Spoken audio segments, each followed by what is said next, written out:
Nous allons aujourd'hui nous inspirer d'un article qui se trouve rapporté au nom du Rav Yaakov Perlov, Zecher Tzadik Livracha, des États-Unis, un élève du Rav Yitzhak Hutner, et qui était un des Gdolim aux États-Unis et qui est niftar pendant le Corona. Alors, on va essayer d'abord, on va donner deux approches. Une qui est un petit peu plus classique et un petit un peu plus originale. De quoi parlons-on aujourd'hui? De l'épisode des explorateurs, des Meraglim. Et on commence tout de suite par le premier verset de la Torah. Shlach lecha anashim veyaturu et eretz Kenan asher ani noten ivnei Israël. Shlach lecha est une expression assez étonnante. Shlach lecha anashim. Envoie pour toi. C'est quelque chose qui est Rashi a tout de suite remarqué. Le da'atra ani eni metzave lach im tirtse shelach.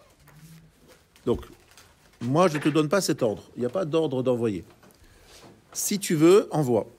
Le fiche Baou Israël ve'amrou nishlecha nashim lefanenu. Là ici très important de comparer toujours, d'avoir toujours devant soi les deux textes. Celui qui est dans Devarim, dans le chapitre 1 de Devarim. Là il s'agit en l'occurrence du chapitre 1 verset Chavbet 22, que je vais vous lire, parce que c'est important dans la suite aussi de comprendre ce verset, parce qu'en fait, Moshe va répéter, va reprendre l'épisode des Meraglim et la présenter donc d'une certaine façon. Et je vous donne la lecture. Vatikrevun elai kulchem.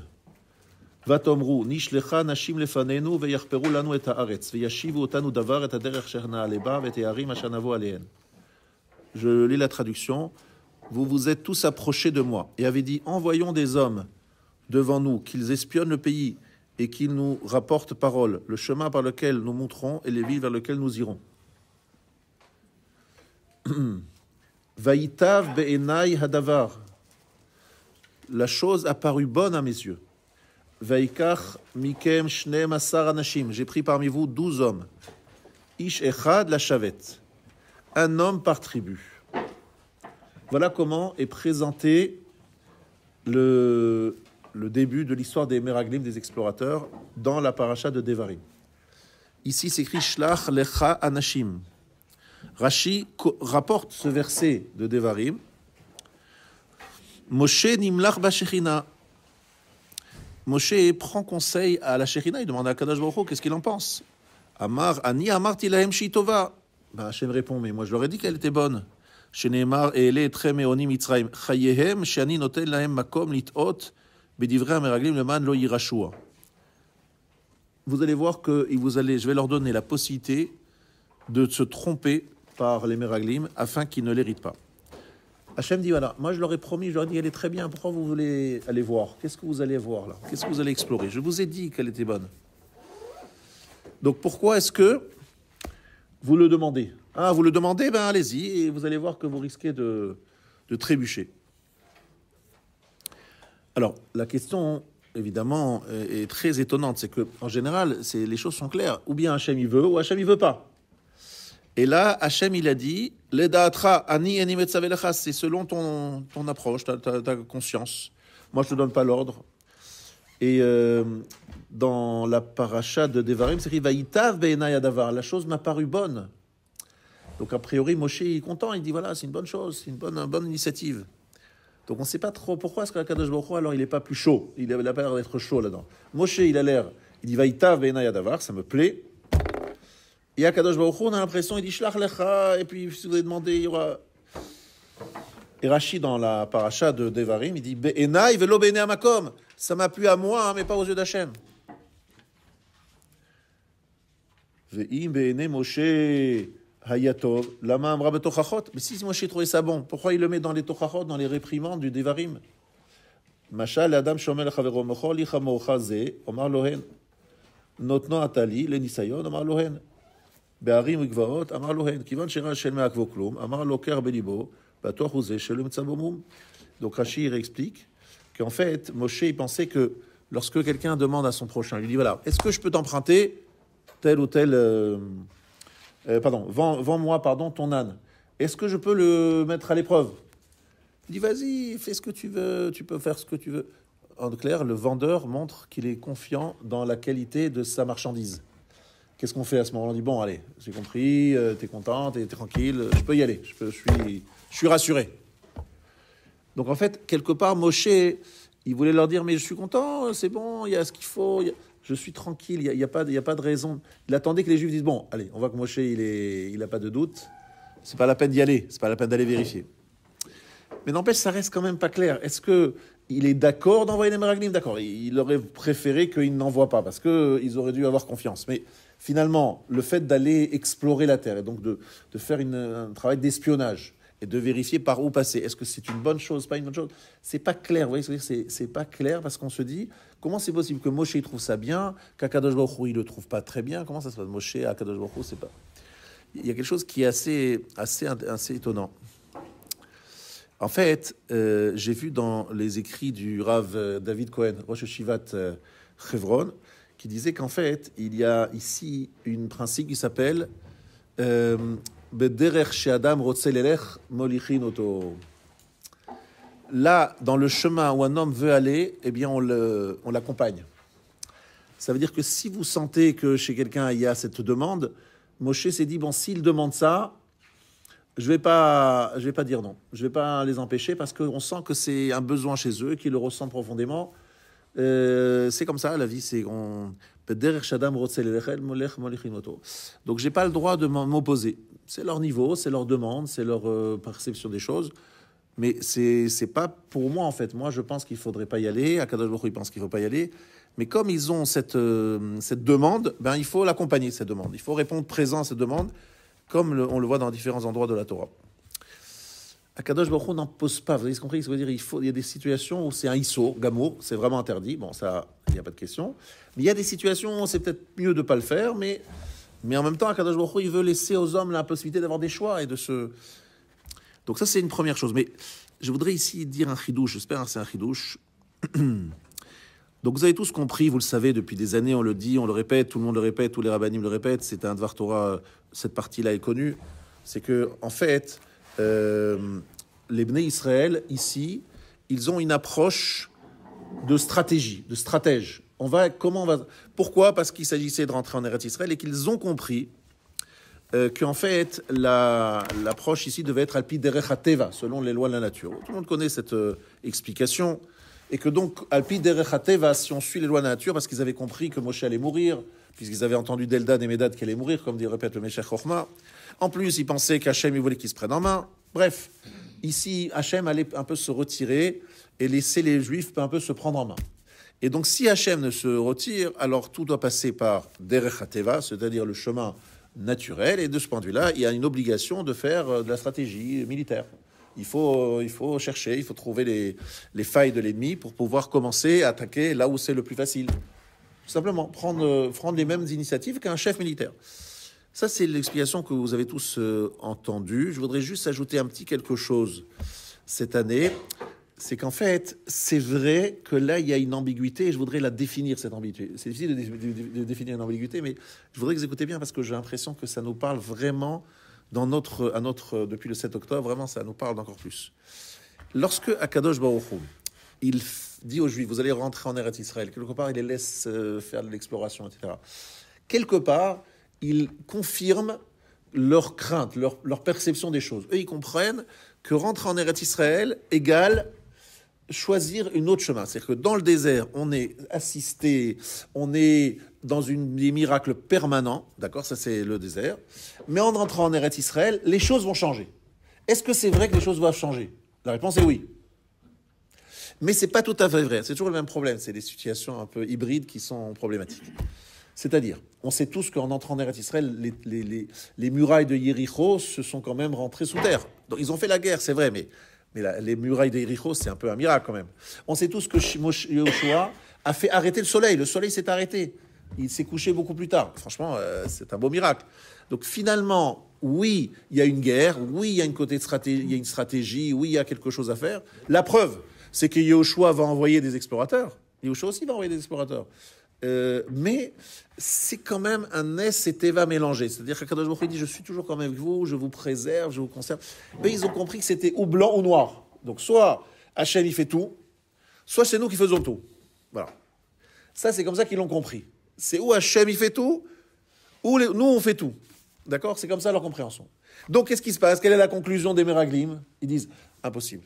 On n'a pas la force pour s'opposer à des géants avec ils sont franchement, c'est un peuple incroyable, très puissant. Ils ont raison. Si on y va seulement selon les lois de la nature, on n'y arrivera pas, c'est pas possible. Mais Hachem, il a dit qu'il va vous préserver. Oui, mais attention, ça c'était pendant le désert, maintenant c'est fini. Alors, qu'est-ce qui est la réponse à cette demande, à cette question? La réponse à cette question, c'est que c'est tout simplement Moshe qui le dit. Qu'est-ce qu'il dit Moshe? Vaomar alechem, toujours dans le livre de Devarim, je vous ai dit, lotartsun velotirun. Je leur ai dit, ne soyez pas brisés, ne les craignez pas. Mehem, Adonai Elohechem haolech lifnechem hu yilachem lachem kechol asher asa etchem b'mitzrayim leinechem. Hachem, votre Dieu, qui va devant vous, c'est lui qui combattra pour vous, comme tout ce qu'il a fait pour vous en Égypte sous vos yeux. ובמדבר אשר היית, אשר נשאך אדוני אלוהיך כאשר יישא איש את בנו, בכל הדרך אשר הלכתם עד בואכם למקום הזה. Et il rapporte aussi ce qui s'est passé dans le désert. ובדבר הזה אינכם מאמינים בהשם אלוקיכם. Et pourtant, sur ce point, vous ne croyez pas en Hachem, votre Dieu. Alors c'est quand même gênant, quoi. Vous pourrez voir la suite des versets. Je vous lis, c'est dans le chapitre 1 de Devarim. Franchement, c'est à lire et à relire parce que ça complète beaucoup la compréhension dans la Torah. La Torah développe d'une certaine façon encore plus dans Devarim ce qui s'est passé dans Shlach Lecha. Donc il faut le lire et il faut bien l'étudier. Mais qu'est-ce que Moshe est en train de leur dire? Mais Hachem, il est avec vous. Mais Hachem, il va vous sauver. Mais Hachem, n'ayez pas peur. Alors ils disent, mais alors je comprends pas. C'est à qui c'est en raison d'un dialogue de sourds. Eux, ils disent, on va se prendre en main, et c'est notre force, et personne d'autre, personne, Hachem ne va pas intervenir. Hachem, il dit, mais non, Hachem va intervenir, c'est quoi l'idée? C'est quoi où est la vérité, en fait? La vérité est la suivante. Vadaï she'aya kol bederech nes, vekach hayta avtacha me'akadosh baruch hu beferush, sheklal Yisrael yirbeshu et haaretz ve'yaviem lesham. Oui, c'est une promesse d'Hachem, qu'il va les amener en Eretz Israël. C'est la phrase très importante. Même si d'une façon extérieure, superficielle, on a l'impression que tout se fait selon les lois de la nature, c'était un miracle habillé sous la forme d'une nature. Parce que, comprenez bien, comment ça aurait pu se passer? Imaginons un système différent. Comment ça aurait pu se passer l'entrée en Eretz Israël? Bien, tout simplement, tout est surnaturel. Par exemple, vous rentrez dans une partie d'Eretz Israël, les gens y meurent instantanément d'une épidémie, les maisons s'écroulent, bref, il y a un miracle incroyable, un peu comme en Égypte. Vous voyez, en Égypte, c'est vraiment des miracles très impressionnants. Kriyat Yam Souf. Mais c'est pas été le cas. C'est vrai que ça n'a pas été le cas. C'était pas ce qui était prévu. Ce qui était prévu, c'est qu'on rentre, qu'on fasse la guerre, mais qu'en faisant la guerre, on se dise oui, on va gagner la guerre grâce à Hachem. Un nes meloubash bateva, c'est-à-dire un miracle habillé avec la nature. Et c'est ça qui leur a manqué comme croyance. Eux, ils croyaient que c'était ou blanc ou noir. Ou Hachem, il nous laisse à notre sort, ou bien il intervient à 100%. Ils ne connaissaient pas cette approche hybride intermédiaire, où il peut y avoir nes meloubash bateva.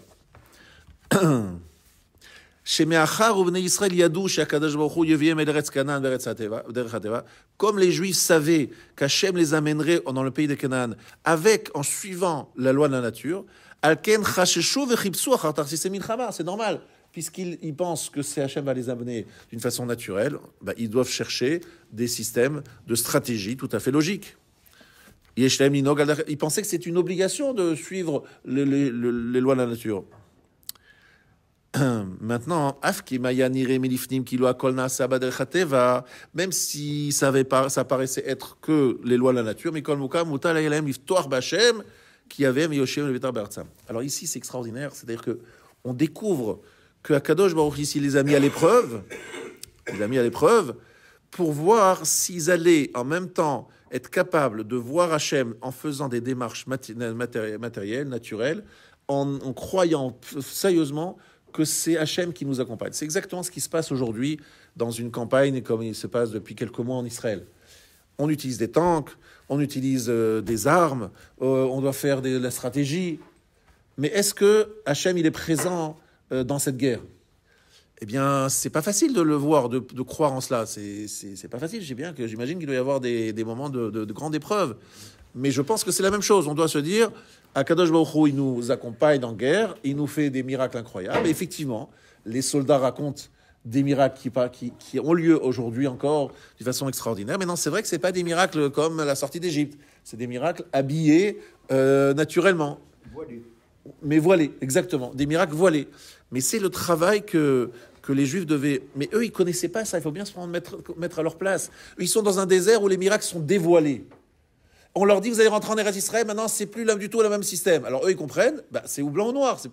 C'est moi, c'est nous. Mais non, ils ne savent pas que ça peut se faire de façon hybride, mélangée. C'est ça leur erreur. Et Moshe ne leur a pas expliqué. En fait, Moshe leur a dit, Shlach lecha. Ça veut dire, toi, si vous avez cette approche, eh bien, c'est votre compréhension des choses. Eh bien, effectivement, Hachem, il va faire comme vous l'avez compris, c'est-à-dire que puisque vous voulez aller al pi derech hateva, Hachem, il va vous suivre. Mais attention, il va aussi vous laisser faire al pi derech hateva, il ne va pas faire des miracles dévoilés, mais il sera quand même avec vous, n'ayez pas peur. Il sera avec vous quand même. Et là, évidemment, je comprends que quelqu'un ait peur. Ils se disent, voilà, j'ai quelques tanks, et en face de moi, j'ai une armée avec des millions de tanks. Évidemment, j'ai peur. Je dis, mais si je suis avec un tank, si Hachem me dit, vas-y avec ton tank, je me dis, c'est seulement par la force du tank que je vais gagner. Mais en même temps, on me dit, non, mais il y a ton tank, mais Hachem, il va te donner une réussite surnaturelle. C'est pas facile à vivre cette dualité qui a l'air après opposée. Ça, c'est l'explication que donne ici le Rav Yaakov Perlov. Et donc, la raison pour laquelle Moshe les a suivis, c'est pas parce qu'il pensait qu'il fallait faire ça, c'est qu'il pensait, puisque vous le demandez, ça veut dire que vous croyez que c'est ça la façon de vaincre Eretz Israël, bien Hachem, il va s'adapter à votre croyance. Et si vous n'avez pas confiance qu'Hachem peut mélanger la nature et le surnaturel, c'est pas sûr d'ailleurs qu'Hachem, il va le faire. Il va le faire et il leur dit, mais je vous promets, Hachem, il va être avec vous. Ayez confiance, croyez en lui. Et là, effectivement, ils voient qu'ils n'arrivent pas à y croire. Ils auraient pu y croire s'ils avaient compris que rentrer en Eretz Israël, c'était surnaturel, totalement surnaturel, mais ce côté hybride, ça, ils n'acceptent pas, ils ne comprennent pas. Ça, c'est l'explication de... Alors, pour deux raisons. La première, d'après le Meshech Chochma, c'est parce qu'il savait que Moshe allait mourir. Parce que Eldad et Medad l'avaient déjà dit. Ça, c'était une approche. Il disait que Moshe, qui a le mérite d'avoir une dimension surnaturelle. La deuxième chose, c'est qu'il savait qu'en Eretz Israël, la manne allait s'arrêter, ce qui a été le cas. La manne s'est arrêtée, il n'y a plus les nuées, etc. C'est-à-dire que l'accompagnement qu'il y a dans le désert, ils savent que voilà, c'est que pendant le désert et pas après. Donc tu vois, c'est pour ça qu'ils savaient ça. En tout cas, ils l'ont compris comme ça.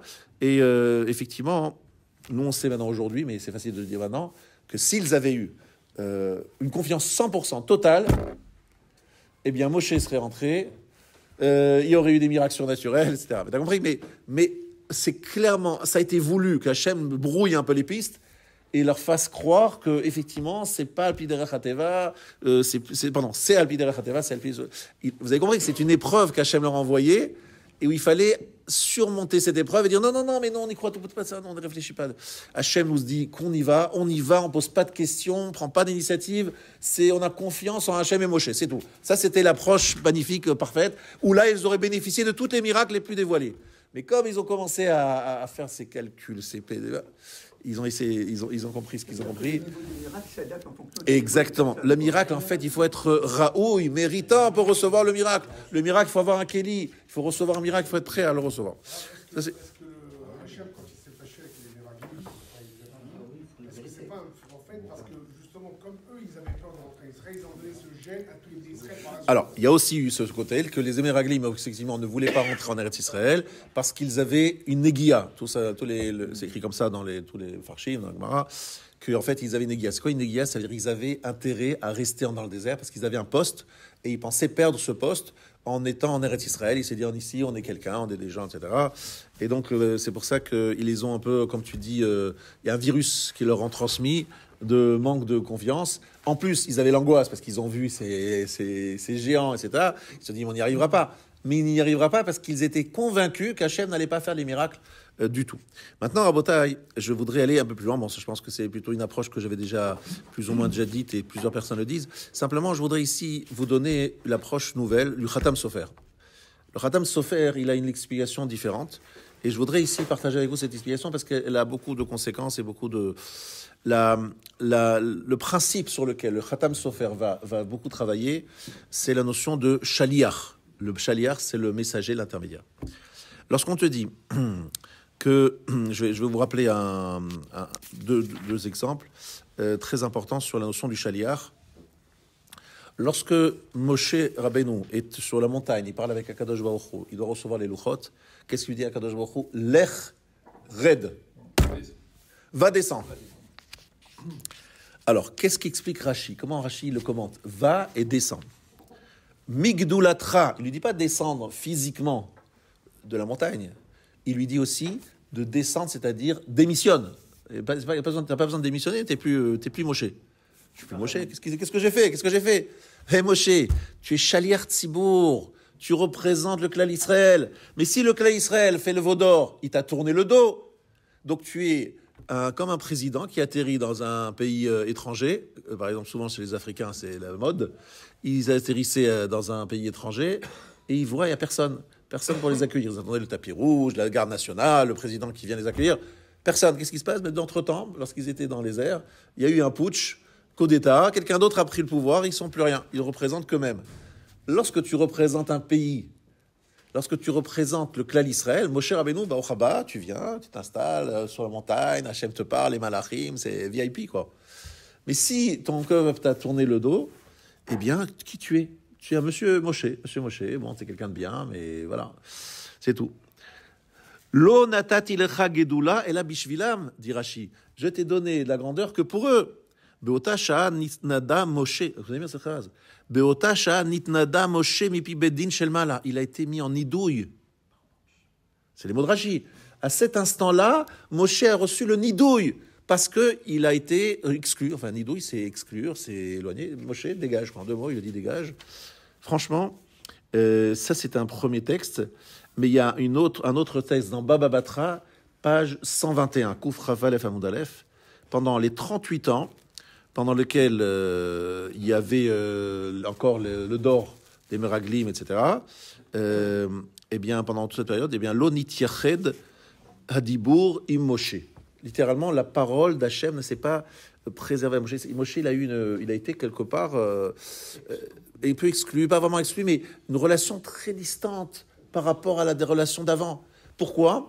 Parce que comme les Meraglim ont été punis et que lui représente ce peuple, tant que les Meraglim sont encore là, la génération des Meraglim est là, eh bien il n'a plus le même statut. 38 ans sur 40. Lui, il a commencé à voir Hachem à 80 ans et il est mort à 120 ans. Sur les 40 ans, il y a 38 ans, il n'a pas la même relation avec Hachem. C'est énorme. Pourquoi? Parce que les Meraglim ont fait la bêtise que nous allons décrire là maintenant. Donc c'est que... Donc Moshe n'a pas fait de faute. Il n'a pas fait de faute, Moshe. Quel est le problème? Mais comme il représente ce peuple... Les Meraglim ou les Vaudor? Alors les deux, les Vaudor et les Meraglim s'associent, se superposent. Et à ce moment-là, Akadosh Baruch Hu dit à Moshe, bon, je te parle plus comme avant, machin. Après le Vaudor, il a fait une kapara. Vous savez, il y a une demande Moshe, etc. Mais ça a pris du temps. Mais entre Meraglim, entre Vaudor et Meraglim, ça s'est superposé. Alors là, c'était kata. Mais Rabotai, j'aimerais que Mamash, tout ce chiour, peut-être n'a son sens que si je vais expliquer une phrase. Il y a une phrase que je ne sais pas si vous avez remarqué, relevé, mais c'est vrai que lorsqu'on la relit avec attention, c'est toujours dans Devarim. Hein. Vraiment, c'est un chiour sur Shlach, mais finalement, je vous envoie sur Devarim. Au verset 37. Gam bi hitana fadona biglalchem les morts, gamata lotavo sham. Donc, je traduis. Hein. C'est dans le verset 37. Contre moi aussi, Hachem se mit en colère à cause de vous en disant, toi non plus, tu n'iras pas là-bas.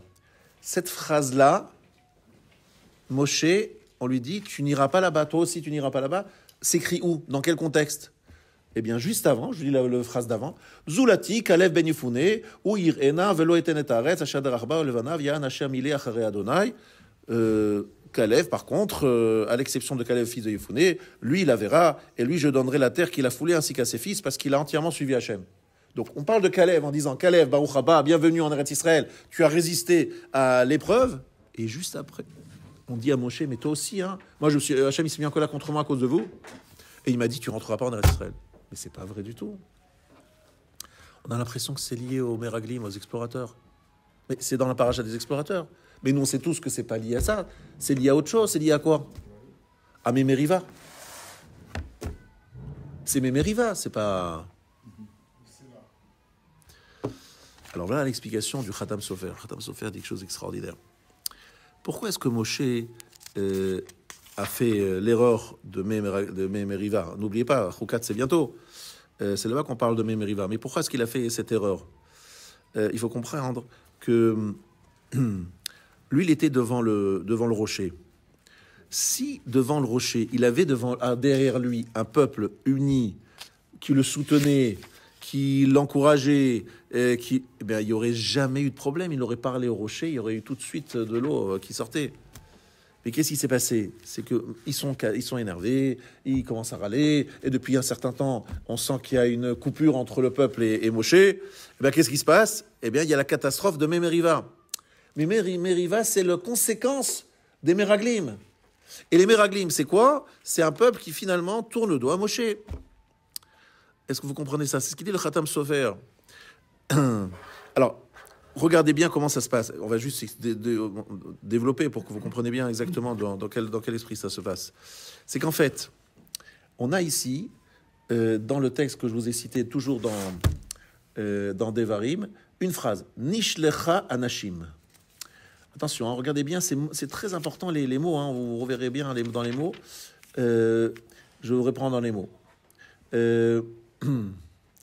Je suis dans le verset 22. Je l'ai déjà cité, je le recite encore une fois. Vatomru nishlecha anashim lefaneno. C'est quoi nishlecha anashim? Nous allons envoyer anashim, des hommes, lefanenu, devant nous. N'est-ce pas? Vous avez bien noté cette phrase. Donc c'est eux qui disent nishlecha anashim. Mais a priori, c'est pas ça le programme. Shlach lecha anashim, vaishlach otam Moshe al pi Hashem. Voilà ce qui est écrit dans Shlach lecha. Moshe les a envoyés al pi Hashem. Alors je comprends pas. C'est qui les envoie vraiment? C'est Moshe Hashem qui envoie, le tandem Moshe Hashem magnifique, ou bien les Béné Israël qui disent Nishlecha, nous envoyons. Et en fait, tout se pose et tout dégringole lorsque justement il y a ce switch. C'est que s'ils avaient été les envoyés de Moshe, et donc Alpi Hashem, puisque comme c'est écrit dans Shlach Lecha, il y aurait eu zéro problème. Mais comme c'était pas les envoyés de Moshe Alpi Hashem, et les envoyés de Nishlecha Anashim, c'est venu par le peuple, et que le peuple avait d'autres intentions, eh bien, ça a été une catastrophe. Pourquoi? Parce que le Shaliach Tzibour, c'est vraiment dans une synagogue, un Shaliach Tzibour, le meilleur, le plus tzadi que vous voulez, et de qui il prend ses forces? Du Tzibour. S'il a un Tzibour de qualité, le Shaliach Tzibour, le Chazan, le ministre officiant, comme on dit en bon français, il prend sa force du Tzibour. Mais si le Tzibour, si la communauté, elle est très très très faible ou très peu intéressée, même s'il peut être le plus grand Shaliach Tzibour, il est Shaliach Tzibour. Écoutez bien cette phrase. On dit le mot Chazan, parce que bon, mais en vérité, le vrai mot, c'est Shaliach Tzibour, l'intermédiaire, le messager, l'envoyé de la communauté. C'est ça le Chazan. C'est un Shaliach Tzibour. Ici, c'est la même chose. Vous avez dit 12 personnes qui vont partir. 12 personnes. Ces 12 personnes qui vont partir, elles sont envoyées par qui? Eh bien, il y a deux référents. Il y a la phrase « Vaishlach otam Moshe al pi Hashem » dans Shlach Lecha, et la phrase dans Devarim « Nishlecha anashim » nous allons envoyer. Alors, c'est qui envoie? C'est eux qui envoient ou c'est Moshe al pi Hashem? Voilà tout le problème, dit le Khatam Sofer. Alors, t'as raison. Qu'est-ce que ça veut dire al pi Hashem? Ça veut dire qu'en fait, lorsque Moshe a décidé de les envoyer, ça ne peut pas être contre l'avis d'Hachem. Parce que Akadosh Baruch Hu lui a autorisé à le faire. Il lui a dit Shlach lecha ledaatra. Attention, ledaatra, envoie-les, mais Mais envoie-les toi, envoie-les avec ta compréhension des choses. Toi, tu comprends bien le système, la logique qu'il y a dedans. Les da'atra, c'est là que tout prend toute sa force. Akadosh Baruch Hu dit, envoie pour toi les da'atra, c'est-à-dire fais attention que ce soit des shlichim de toi. Et c'est ce qu'il fait Moshe, il leur dit, voilà, faites ci, faites ça. Mais le problème, c'est qu'il y a une autre force qui est celle du peuple, qui veut les envoyer avec ses desseins à elle, c'est-à-dire son approche à elle. C'est-à-dire une marshava psula. Marshava zu haïta marshava psula. Kilu holchim hem bekavana al derech hateva. L'intention des Juifs, c'était de dire, on va faire la guerre nous-mêmes, on va se prendre en main, on va y arriver tout seul. L'intention des peuples juifs à ce moment-là, c'est de leur dire, les Meraglim, vous avez une mission d'y aller en pensant que vous êtes nos envoyés, parce que nous allons y aller en mettant Hachem de côté, parce que nous allons nous prendre en main tout seuls. Et c'est que nous-mêmes. Et là, ça part en vrille, parce que là, ils disent, si c'est que vos envoyés et que ça doit passer que par la shlichut de Alpi Derech HaTeva, c'est pas possible, on n'y arrivera pas. C'est pas possible. Si nous sommes les envoyeurs, c'est-à-dire nous, le peuple juif, qui pensons que ça doit être entièrement Alpi Derech HaTeva, selon les lois de la nature, eh bien, ce qu'on dit les Meraglim est logique. Et il prend sa source dans ta motivation. Mais si c'est Alpi Hashem, Moshe Alpi Hashem, non, il y a une logique qui est de dire, oui, Teva, oui, un peu de nature, c'est habillé, c'est un habillage, mais c'est d'abord et avant tout Alpi Hashem, avec la présence d'Hashem, avec un accompagnement d'Hashem. Et là, c'est compliqué, je comprends. Nous, c'est facile de parler maintenant sur un fauteuil à Neuilly sur ça. Et il faut bien comprendre que les Juifs, ils ont pas d'expérience là-dessus. Ils voyaient soit des miracles extraordinaires, soit rien du tout. Ils voyaient pas le juste milieu. Ils connaissaient pas ce mélange-là.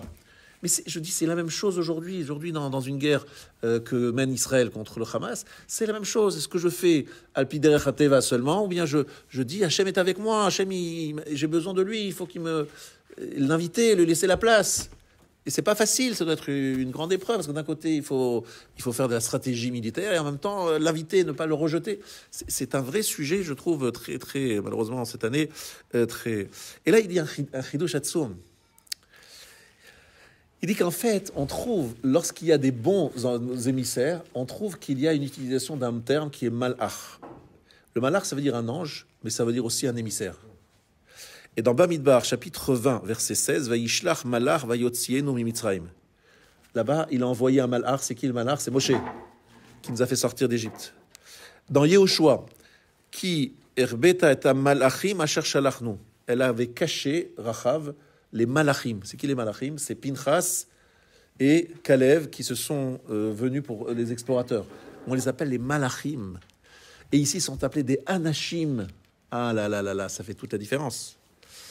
Parce que si c'est des anashim, ils sont pas dans la shlichut d'Hachem, ils sont pas dans la mission d'Hachem. Si ce sont des anashim, c'est pas la shlichut d'Hachem. Si c'est des malachim, c'est la shlichut d'Hachem. Ça change tout. Anashim, c'est Kesherim. Alors, Anashim Ksherim, oui, mais ce n'est pas des Malachim, parce que c'est des Anashim Ksherim qui sont envoyés par le clan d'Israël. Alors, ce qui était très intéressant, c'était comment on a choisi, à votre avis, ces 12 personnes? Comment on les a choisis? Ils ne sont pas choisis elles-mêmes. Alors, justement, le Ramban, il demande, mais c'est bizarre l'ordre aussi de leur citation. Pourquoi on les a cités dans cet ordre? C'est quoi l'idée? C'est quoi la raison pour laquelle on les a cités dans cet ordre? Qu'est-ce que dit le Ramban? Il dit que c'est en fonction de leur niveau spirituel. Alors c'est très très gênant parce qu'on voit que Kalev, il n'est pas en première rue, Yehoshua non plus. C'est dur de dire que c'est pas en fonction de c'est en fonction de leur importance. Alors on va citer le Rashbam. Et le Rashbam, il dit autre chose. Kol Nasi Bahem. C'est quoi Nasi? Prince. Non, c'est prince. Oui, d'accord. Mais Nasi, c'est aussi la chon Nasso. S'élever, c'est-à-dire Nassa Liban Otana Bechochma. Je voudrais vraiment, c'est extraordinaire cette explication, elle est extraordinaire cette explication.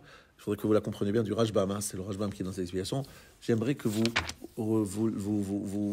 écoutiez bien le verset que je vais vous citer sur le mot Nassa, Nassi. Nassi, évidemment, c'est un prince, c'est vrai. Mais dans le chapitre 35, verset 26, vous regardez bien. Vanesim eviu, d'accord, pardon. Vechol anashim asher nassa liban otana bechochma tavu et haizim.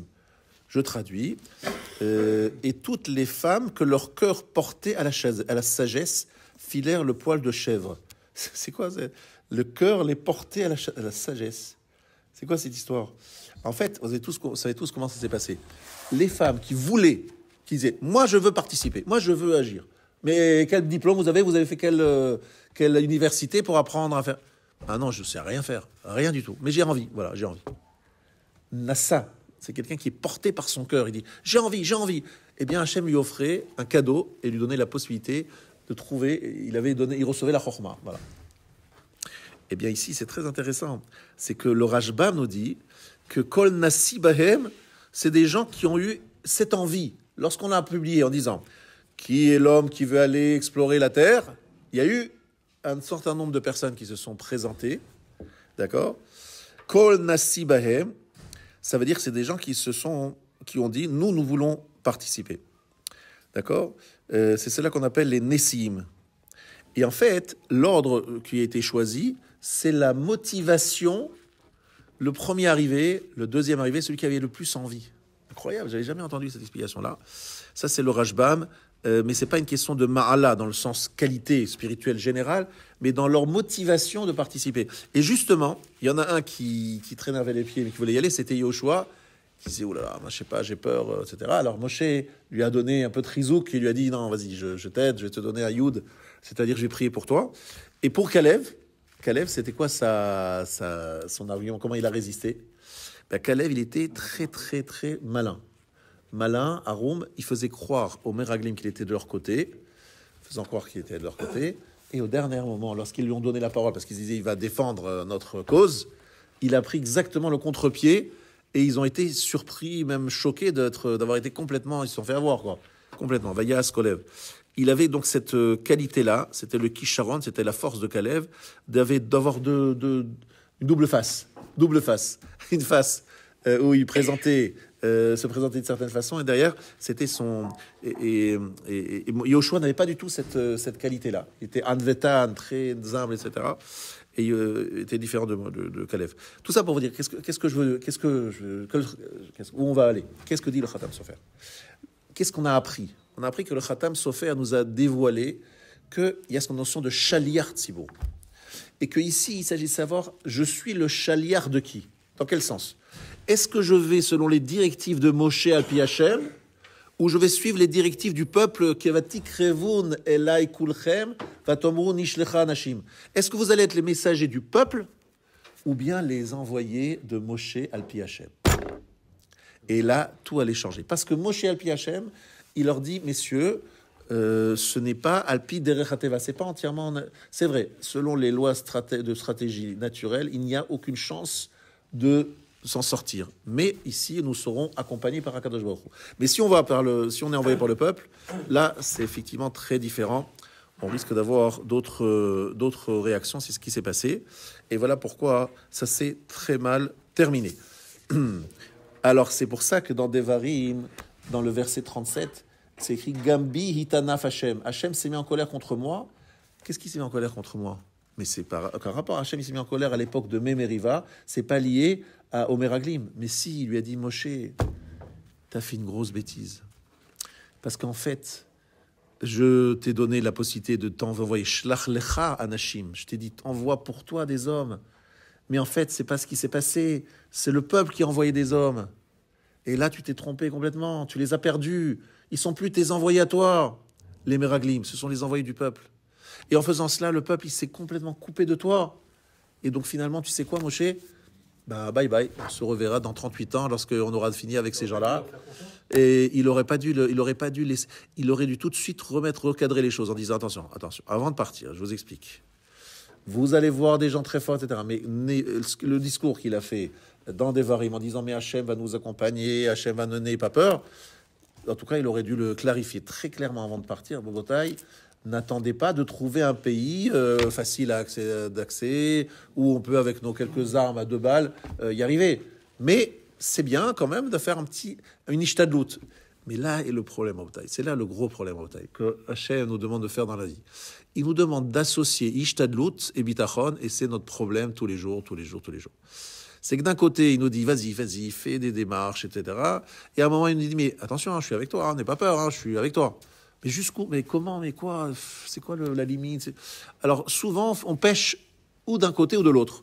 Ou bien on fait pas assez en disant mais c'est Hachem qui va faire, mais c'est de la paresse souvent.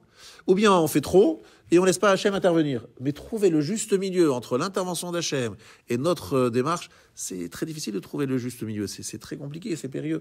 Et c'est ce qui s'est passé là. Ils voulaient leur apprendre que pour rentrer en Eretz Israël, il fallait trouver cet attelage.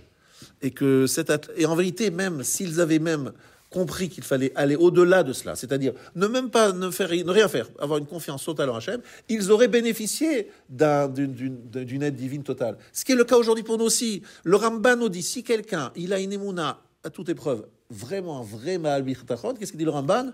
Qu'il n'aille pas chez un médecin.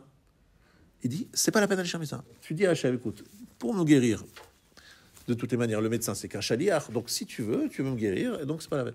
Encore une fois, nous ne faisons pas ça. Pourquoi? Parce que nous n'avons pas l'orgueil et l'arrogance de penser que nous sommes des gens arrivés à ce niveau-là. Mais Ramban nous dit, qu'est-ce qu'un ma'amin a à faire chez un médecin? Un croyant, qu'est-ce qu'il a à faire chez le médecin? Il n'a rien à faire chez un médecin. Voilà ce qu'il dit le Ramban. Alors, évidemment, il parle d'une élite de l'élite de Baal Bichtaron. Mais ça veut dire quoi? Ça veut dire que là, on leur proposait de sauter d'un truc. Allez-y, dites, on n'a rien envie d'entendre. On a confiance entièrement en Hachem. C'était ça qu'on attendait d'eux. Ça n'a pas été le cas. Donc Moshe, il est obligé de leur donner. Je vois que vous n'êtes pas à ce niveau-là, donc il faut faire Alpi Derech HaTeva. Mais Alpi Derech HaTeva ne veut pas dire exclure Hachem. C'est accompagner, c'est faire en sorte que ça soit ensemble. Et là, il y a eu ce problème, et c'est pour ça que la catastrophe est là. Et je pense qu'il faut comprendre que c'est la même chose aujourd'hui en Eretz Israël. En Eretz Israël, dans cette guerre très difficile, très éprouvante, il y a effectivement cette demande d'Hachem, je pense, je l'entends comme ça, comme étant, vous ne pouvez pas vous en sortir sans mon aide. Mais d'un autre côté, on pourrait se dire que oui, parce que finalement, on a une armée forte, on a des missiles, on a tout ce que vous voulez, on a le dôme de fer. Donc on pourrait se dire, mais finalement, on peut s'en sortir sans lui. C'est ce que beaucoup pensent. Mais les soldats sur le terrain, dans beaucoup de cas, ils demandent Nishlecha. Envoyez-nous. Envoyez-nous, ça veut dire quoi? Envoyez-nous des télim, priez pour nous. C'est-à-dire, nous sommes les shalichim de qui? De la gauche athée ou plutôt d'un parti du peuple qui soit croyant? C'est ça la vraie question aujourd'hui. Et je pense qu'il faut leur dire, non, vous êtes en train de faire la guerre et vous devez faire les choses en faisant attention, en prenant énormément de précautions, mais en même temps, ne pas sortir Hachem de votre combat. Il est avec vous, parce que je suis avec vous. Mais pour qu'il soit avec nous, il ne faut pas que ça soit envoyé par la gauche, par Nishlecha, Nashim, par des gens qui veulent exclure Hachem. Il faut que ce soit nos envoyés de la Torah. Il y a un point commun, je trouve, entre ce que tu dis sur les eaux de Meriva. Mais de Meriva, ouais. Et c'est effectivement. La même chose, en fait. Le point commun, c'est que Moshe, finalement, n'a pas su peut-être. N'a pas trouvé la parole pour parler au rocher, et nos Srachim nous disent. Il était sous pression. Exactement. Il était sous pression avec le peuple, c'est que le peuple ne le suivait plus. Il sentait qu'il n'était plus appuyé, et donc, n'ayant plus cette force que le peuple donne aux dirigeants, eh bien, il n'a pas trouvé la parole pour ouvrir le rocher. Et nos Haramim nous disent le rocher, c'est un symbole du cœur des hommes. Et étant complètement contesté par le peuple, il ne trouvait plus la parole pour ouvrir le cœur des hommes. Et donc, c'est très intéressant. Et on lit les Meraglim à Meriva, c'est ça qui est très intéressant, je trouvais, dans le Khatam Sofer. Shabbat Shalom à tous.